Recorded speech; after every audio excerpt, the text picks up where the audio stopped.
வணக்கம்.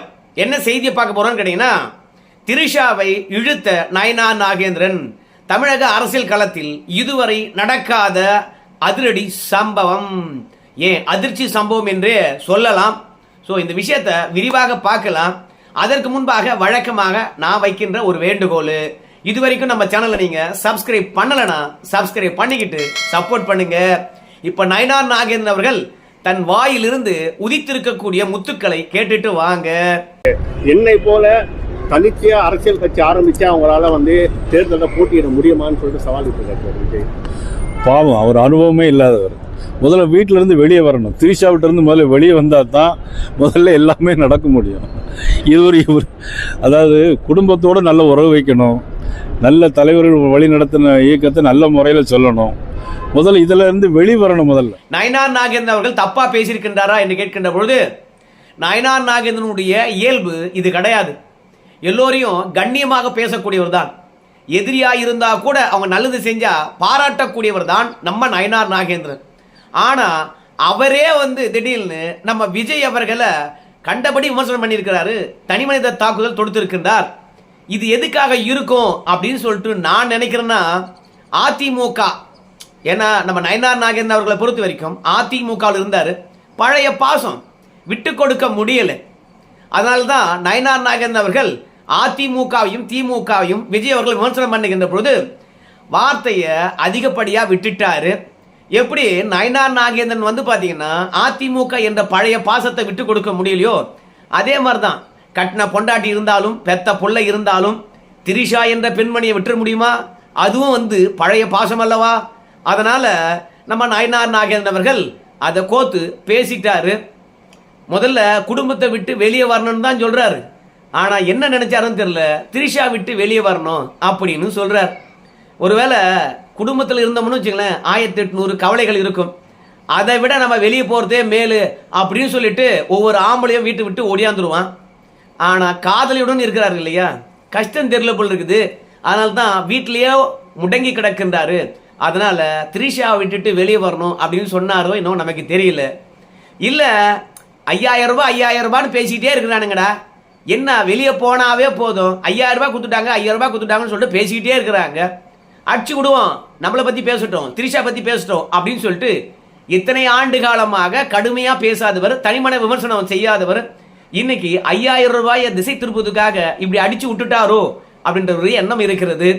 ஆனா நயனார் நாகேந்திரன் அவர்கள் விமர்சனம் பண்ணது சரியா தப்பா அப்படின்னு சொல்கின்ற போது, தமிழக அரசியல் களத்துல நயனார் நாகேந்திரன் மட்டுமா இந்த அளவுக்கு தனி மனித தாக்குதல் இறங்கி இருக்கிறாரு?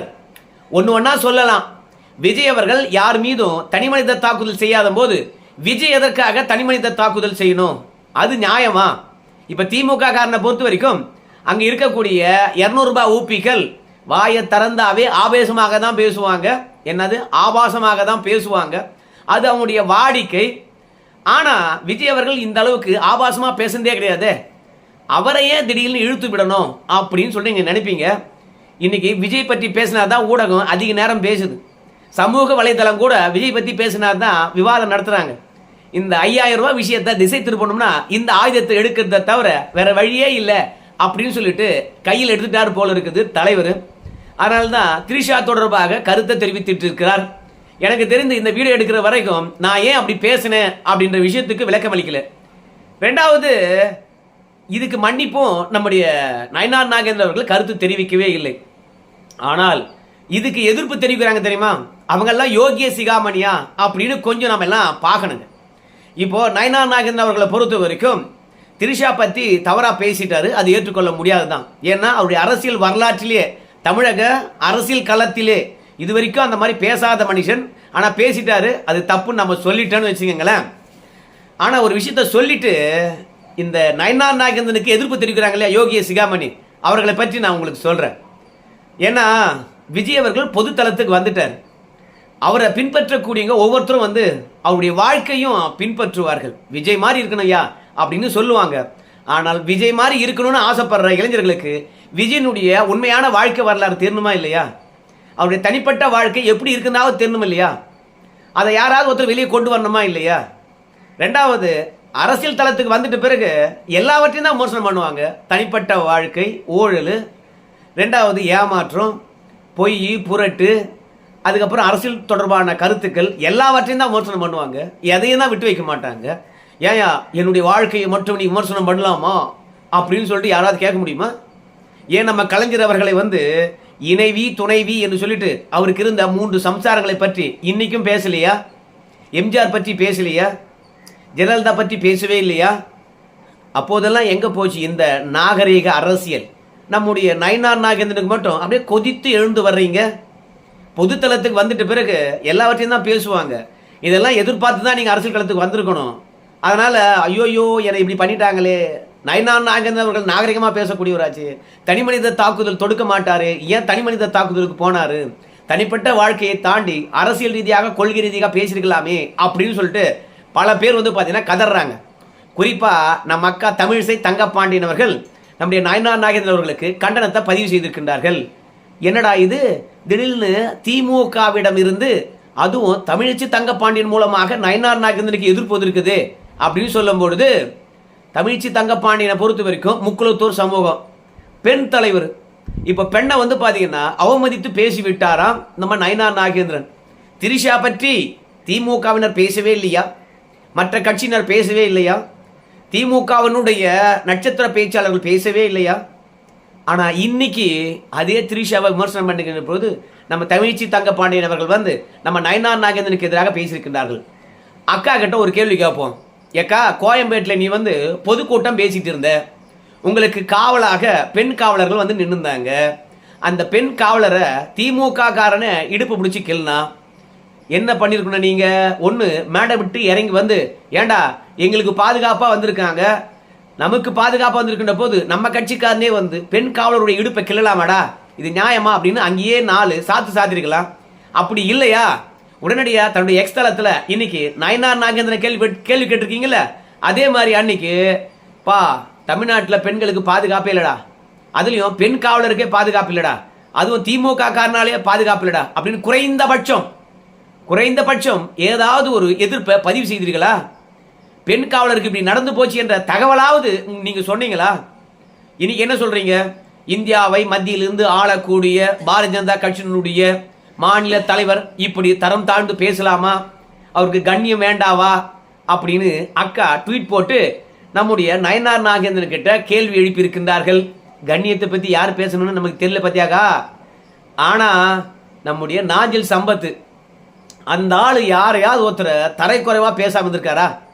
இப்ப திடீர்னு நயினார் நாகேந்திரன் அவர்கள் திரிஷா பற்றி பேசுனதும் திரிஷாவையும் விஜயையும் சேர்த்து பேசுனதும் நம்முடைய நயினார் நாகேந்திரனுக்கு கோவம் வந்துருச்சு சொல்லுவாங்கல்ல, மாமாவுக்கு கோவம் வந்துருச்சு அப்படின்னு ஒரு படத்துல சொல்லுவாங்கல்ல, அந்த மாதிரி துப்பனா தொடச்சிக்குவோம் அப்படின்னு சொன்ன ஞாஞ்சில் சம்பத்து இன்னைக்கு நயினார் நாகேந்திரனுக்கு எதிராக கருத்து தெரிவிச்சிருக்கிறாரு. நிர்மல்குமார் அவர்களும் பாத்தீங்கன்னா கருத்து தெரிவித்திருக்கின்றார்கள். இதுல என்ன பியூட்டின்னு கேட்டீங்கன்னா, நிர்மல்குமாரை பொறுத்த வரைக்கும் பாஜகவில் இருந்து அங்க போயிருக்கின்றார். ஆனா நயினார் நாகேந்திரனை பற்றி நிர்மல்குமாருக்கு நல்லாவே தெரியும். வார்த்தை எப்போதும் விடாத மனுஷன். இப்ப வார்த்தை விட்டுருக்காருன்னா ஏதோ உள்ள தலைவில் டிஸ்டர்பன்ஸ் ஆயிருக்காரு. சரி கடந்து போவோம், இப்படிலாம் விஜய் அவர்களை பேசி ஏதாவது சிறுமைப்படுத்திட முடியுமா, அதெல்லாம் விட்டுட்டு போங்க அப்படின்னு சொல்லியிருக்கலாம். அப்படி இல்லை நாஞ்சல் சம்பத்தை பொறுத்த வரைக்கும் இன்னைக்கு திடீர்னு என்னையா இது, அறிவாலயத்தை தான் நாங்கள் திட்டுறோம், ஆனால் கமலாலயத்தில் இருக்கவனுக்கு கோவம் வருது அப்படின்னு பேசுறாரு நாஞ்சில் சம்பத்து. ஆனால் அறிவாலயத்துக்கிட்டையும் போய் தன்னுடைய வாயை வாடகை விட்டு காசு பார்த்து பிள்ளைங்களை படிக்க வச்சவர் தான் நாஞ்சில் சம்பத்து. ஆனால் இன்னைக்கு அறிவாலயத்தை ஒரு தப்பா பேசுறாராம். அதனால நயினார் நாகேந்திரனுக்கு கோவம் வந்துதான். எனக்கு தெரிஞ்சு நயினார் நாகேந்திரனை பொறுத்த வரைக்கும் அறிவாலயத்து பக்கம் போயிருப்பாரா என்பது சந்தேகம்தான். ஆனா இந்த நயினார் நாகேந்திரனை பற்றி அறிவாலயத்துடன் தொடர்புபடுத்தி பேசுறாரு. எத்தனை கட்சி வாசல் ஆபீஸ்ல நயினார் நாகேந்திரன் போய் நின்னாரு நமக்கு தெரியாது. ஆனா நம்முடைய நாஞ்சில் சம்பத்து எத்தனை கட்சி ஆபீஸுக்கு முன்பாக போய் நின்றுந்தார் என்ற விஷயத்தை நம்ம பட்டியல் போடலாம். முதல்ல திமுக, 2வது மதிமுக, 3வது அதிமுக, 4வது திமுக, 5வது விசிக. அவர் போவாத இடமே கிடையாது. கடைசியில் தஞ்சம் அடைந்திருப்பது எங்கே? திடீர்னு பார்த்தா விஜய். ஏன்னா வாயை வித்து பிழைக்கிறவனுக்கு எங்க வேணாலும் வருமானம் வரும். அதனால அங்க வாடகை விட்டுருக்காரு. அவர் திடீர்னு பாத்தீங்கன்னா நயினார் நாகேந்திரனை விமர்சனம் பண்றாரு. இதை விட பியூட்டி என்ன தெரியுமா, நயினார் நாகேந்திரன் அவர்கள் ஏன் அப்படி பேசினார்னு அவர் விளக்கம் அளிச்சா மட்டும்தான் நமக்கு தெரியும்னு வச்சுக்கோங்க, விட்டுருங்க. ஆனால் பாஜக இருக்கிறவன் தான் தொடர்ந்து நயனார் நாகேந்திரனை விமர்சனம் பண்ணிட்டு இருக்கான். அதுலேயும் அண்ணாமலை அவர்கள் வந்து பார்த்தீங்கன்னா நம்முடைய விஜய் அவர்கள் ஃப்ளைட்டில் எங்கேயோ திருமணத்துக்கு போகிறார், கூடவே திரிஷாவும் போகிறாங்க. விஜயும் திரிஷாவும் விமானத்தில் ஒன்றா திருமணத்துக்கு போகிற ஃபோட்டோ எடுத்து ஒருத்தன் வெளியே போட்டிருக்கான். அது சமூக வலைதளத்தில் செம்மையாக வைரல் ஆச்சு. உடனே அந்த விமான நிறுவனத்துக்கு நம்ம அண்ணாமலை அவர் கண்டனத்தை தெரிவிச்சிருந்தார். தனிப்பட்ட வாழ்க்கையை ஃபோட்டோவை எடுத்து போட்டு அதை விமர்சனத்துக்கு உள்ளாக்குறீங்களே, அரசியல் ரீதியாக விஜய் விமர்சனம் பண்ணலாம், ஆனால் அவருடைய தனிப்பட்ட வாழ்க்கையை ஏன் நோன்றீங்க அப்படின்னு சொல்லிட்டு இந்த தனிமனித தாக்குதல் நாகரிகமற்ற அரசியலைத்தான் காட்டுகிறது அப்படின்னு நம்முடைய அண்ணாமலை அவர்கள் வந்து அன்னைக்கு திரிஷா மற்றும் விஜய் அவர்கள் ஒன்னா பிளைனில் போன ஃபோட்டோ எடுத்து போட்டதுக்கு தன்னுடைய கண்டனத்தை பதிவு செய்தார். ஆனால் விஜய் அவர்களை நம்ம அண்ணாமலை அவர்கள் கிண்டலும் கேலியும் பண்ணலையா, தனிப்பட்ட முறையில் தாக்குதல் தொடுக்கலையா அப்படின்னு கேட்டால் தாக்குதல் தொடுத்திருக்கிறாரு. விஜய் 4 வருஷத்துக்கு முன்பாக எங்கே இருந்தார், 1 வருஷத்துக்கு முன்பாக எங்கே இருந்தார், ஒட்டுமொத்த நடிகையினுடைய இடுப்பையும் கிள்ளி புட்டு இங்கே வந்து அரசியல்வாதி ஆகிட்டு எங்களை விமர்சனம் பண்ணுறாரா? நாங்கள் எந்த அளவுக்கு கண்ணியமானவங்க தெரியுமா, நாங்களாம் ஊழலுக்கு எதிரானவர்கள், ஆனால் நீ படத்தில் நடித்து என்ன பண்ணியிருக்குன்னு தெரியுமா அப்படின்னு சொல்லிவிட்டு நம்ம விஜய் அவர்களுடைய தொழில் சினிமாவில் நடக்கிறதெல்லாம் வந்து பார்த்தீங்கன்னா தனி மனிதனுடன் கனெக்ட் பண்ணி அன்றைக்கி அண்ணாமலை பேசினார். அதனால் விஜய் மீது விமர்சனம் வைக்காதவர் அண்ணாமலை எந்த அளவுக்கு கண்ணியமாக பேசியிருக்கார் பாருங்க.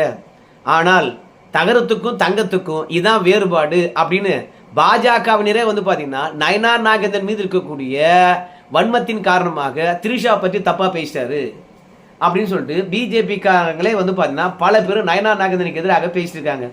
டேய், உங்களை நம்பவே முடியாதுடா, பிஜேபியில் இருக்காங்க இல்லையா, அவனை எவனையுமே நம்ப முடியாது. இன்னைக்கு நயனார் நாகேந்திரன் ஆவாதவன், அண்ணாமலையை தூக்கி வச்சு கொண்டாடுறீங்க. ஆனால் அண்ணாமலையை விட வேற ஒருத்தன் வந்தான்னு வச்சுங்களேன், பாஜகவுக்கு அதிரடி அரசியலை செய்யக்கூடியவன், அவன் பின்னாடி போய் 10 பேர் நின்றுக்கிட்டு அன்னைக்கு அண்ணாமலை விமர்சனம் பண்ணுவாங்க. இன்னைக்கு அண்ணாமலை பின்னாடி நின்றுக்கிட்டு அண்ணாமலை தங்கம், நம்முடைய நயனார் நாகேந்திரன் தகரம் அப்படின்னு விமர்சனம் பண்ற இவங்க நாளைக்கு அண்ணாமலைக்கு எதிராக ஒருத்தன் வந்துட்டு பிறகு அவனை நின்றுக்கிட்டு அண்ணாமலையும் விமர்சனம் பண்ணுவாங்க. அதனால பிஜேபி காரனுக்கு, இப்ப இருக்கின்ற பிஜேபி காரனுக்கு கொள்கையும் தெரியாது, கோட்பாடும் தெரியாது. அதனால தான் நம்ம நயனார் நாகேந்திரன் அவர்கள் விஜய் மீது வைத்த விமர்சனத்துக்கு திடீர்னு அண்ணாமலை ஆதரவாளர்கள் கடிச்சு வைக்கிறாங்க நயனார் நாகேந்திரனை. நான் இன்னைக்கும் சொல்றேன், நாளைக்கும் சொல்றேன், எல்லாருமே பெரியார் விமர்சனம் பண்றீங்க, அவருடைய தனிப்பட்ட வாழ்க்கை விமர்சனம் பண்றீங்க, அவர் எந்த அளவுக்கு பெண்களுடன் சுத்தினார் என்ற விஷயத்தை பற்றி நீங்க விவாதம் பண்றீங்க. ஆனால் என்னை பொறுத்த வரைக்கும் பெரியாரே மேலுன்னு நம்ம விஜயுடன் ஒப்பிடுகின்ற பொழுது, எந்த விதத்தில் சொல்லுகின்ற பொழுது, பெரியாரை பொறுத்த வரைக்கும் என்னுடைய தனிப்பட்ட வாழ்க்கையோ இல்ல ஊருக்கு தெரிந்த அரசியல் வாழ்க்கையோ, அந்த வாழ்க்கையில எதுவுமே வந்து பார்த்தீங்கன்னா மறைக்கப்படாம எல்லாமே வெளிப்படையா இருக்கணும். நான் பொண்ணா கூட சுத்தினா, ஆமா சுத்தினேன், ஆத்தங்கரையில் பொம்பளையா கூட இருந்தேன்னா பொம்பளையா கூட தான் இருந்தேன், ஸோ பொண்டாட்டியை கரிசோறு ஆக்கின்னு வர சொல்லிட்டு கூத்தியார் வீட்டில் இருந்தேன்னா இருந்தேன், எல்லாத்தையும் வெளிப்படையாக எழுது அப்படின்னு சொல்லிட்டு தன்னுடைய அரசியல் வாழ்க்கையோ தனிப்பட்ட வாழ்க்கையோ எல்லாவற்றையும் பொதுத்தளத்தில் வச்சார். அது நல்லதா இருந்தா நல்லது எடுத்துக்கோ, கெட்டதா இருந்தா விட்டுட்டு போயிட்டாரு. பெரியார் விவாதத்துக்கு அப்பாற்பட்டவர் கிடையாது, விமர்சனத்துக்கு அப்பாற்பட்டவர் கிடையாது. நான் சொல்றத நல்லதோ கெட்டதோ நீ அலசி ஆராய்ந்து யோசனை பண்ணி எடுத்துக்கோ, நான் சொன்னதுனாலே அது சரின்னு எடுத்துக்காது, புரியுதா? என் வாழ்க்கை இப்படிதான் இருந்தது, இந்த வாழ்க்கையில நீ எதை எடுத்துக்கிறோ எடுத்துக்கோ அப்படின்னு திறந்த புத்தகமாக வாழ்ந்தவர் தான் பெரியார். ஆனா நம்ம விஜயை பொறுத்த வரைக்கும் பார்க்கின்ற முகம் வேற, அவருடைய தனிப்பட்ட வாழ்க்கை என்பது வேற. சொந்த வாழ்க்கையில அவர் பெற்றோரை எப்படி பார்க்கிறாரு, வப்பாட்டியை எப்படி வச்சிருக்காரு, சொந்த பொண்டாட்டி பிள்ளைகளுக்கெல்லாம் எந்த இடத்துல கொடுத்து வச்சிருக்காரு அப்படிலாம் எதிரில் இருக்கிறவன் கேள்வியும் கேட்பான், ரெண்டாவது விமர்சனமா வைக்கத்தான் செய்வான். எல்லாவற்றுக்கும் நியாயமான காரணம் இருந்தா சொல்லிட்டு போ, இல்லைன்னா மூடிக்கின்னு போடா, நீ என்ன விமர்சனத்துக்கு அப்பாற்பட்டவனா, தனிப்பட்ட வாழ்க்கை கிடையாதுடா, நான் பொது வாழ்க்கைக்கு வந்திருக்கேன். என்ன மாதிரி தனி மனிதனாக இருந்து தனிப்பட்ட வாழ்க்கையில் எவனா ஒருத்தன் தலையிட்டான்னு வச்சுக்க, அன்றைக்கி கேளு, பொது வாழ்க்கைக்கு வந்துட்ட எல்லோரும் உன்னை பின்பற்றுகின்றார்கள், உன்னை பற்றி தெரியணும் இல்லையா, அதனால தான் வச்சாரு. யோகியவானா இருந்தால் நான் யோகியவான்னு சொல்லுங்கடா. டிவி கேவில் இருக்கிறவங்க அத்தனை பேரும் எங்கள் அண்ணனை பொறுத்த வரைக்கும் திரிஷாவை வச்சிருக்கே இல்லை, திரிஷாவும் எங்களுடைய விஜயும் ஒன்னாவே எங்கேயும் போக மாட்டார்ரா, உத்தமர்ரா அப்படின்னு சொல்லு. அதை மறுக்க தெரியாதவன் ஐயோயோ நம்முடைய நயனார் நாகேந்திரன் அவர்கள் தவறா பேசிட்டாரு, தன்மானத்துக்கு இழுக்கு வந்துடுச்சு அப்படின்னு சொல்லாத. மக்கள் பிரச்சனைக்கு வீட்டை விட்டு வரலையே ஏண்டான்னு கேள்வி கேட்டா அதுக்கு நியாயமா பதில் சொல்லணும். தமிழ்நாடே என் வீடு தான் சொன்னா எதுக்கு இருக்கிறவன் வந்து பார்த்தீங்கன்னா ஆமா ஜாமியா போட்டு போவான், 1800 கேள்வி தான் கேட்பான், அசிங்கமா தான் பேசுவான், இஷ்டம் வந்து அரசியல் இல்லைன்னா போய் தேரு அப்படின்னு தான் எங்களுடைய கேள்வி. திமுகவை தோக்கடிக்கணும்னு சொல்லிவிட்டு திமுகவை ஓட்ட பிரிச்சு ஜெயிக்க வைக்க வந்திருக்கிற நீ உனக்குலாம் என்னடா மதிப்பு மரியாதை மண்ணாங்கட்டி. சரி நண்பர்களே, இந்த வீடியோ தொடர்பாக உங்க கருத்தை சொல்லுங்க. திடீர்னு திரிஷா விஷயத்தை நம்ம நயனார் நாகேந்திரன் அவர்கள் இழுத்தது சரியானதாக இருக்குமா? திரிஷாவை இழுத்து எதை திசை திருப்ப பார்த்தார் நயனார் நாகேந்திரன்? உங்க கருத்தையும் சொல்றோங்க. நன்றி.